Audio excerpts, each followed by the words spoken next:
Asher, ano yung dahilan ng BI Intel Chief kung bakit wala pa rin silang impormasyon sa pagtakas ni Alice Guo?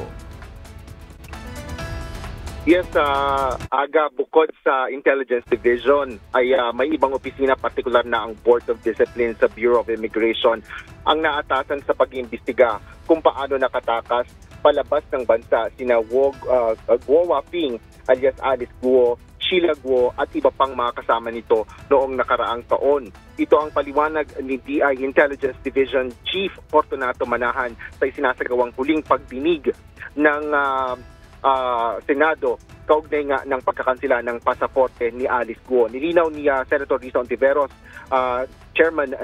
chairperson ng Senate Subcommittee on Justice, kung may update na ang mga opisyal ng BI na maaaring sangkot o kasabwat sa pagtakas ni Alice Guo. Ngunit sabi ng BI Intelligence ay itatanong pa nila ito sa Board of Discipline na at wala pa rin siyang impormasyon kaugnay nito. Tinanong rin ng senador kung may alam ito kahit may internal investigation o wala, kung meron bang kinasuhan o wala, o kung meron bang administratively sinanction na o wala. Ngunit wala pa rin naibigay na impormasyon ang BI Intel Chief dahil nga may iba raw aniyang offices na in charge dito.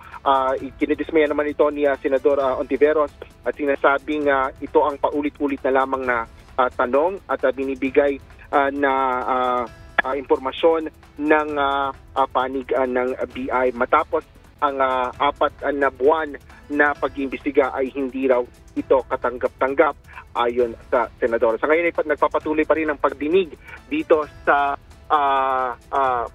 pagdinig kaugnay nga sa pagkakansela ng pasaporte ni Alice Guo. Tilinawin lang natin na ang impormasyon na ito na pag-question ni Senador Ontiveros ay sa intelligence or sa chief ng Intelligence Division ng Bureau of Immigration. Yan ang latest dito sa Senado. Balik sa iyo, Aga. Maraming salamat, Asher Cadapan Jr.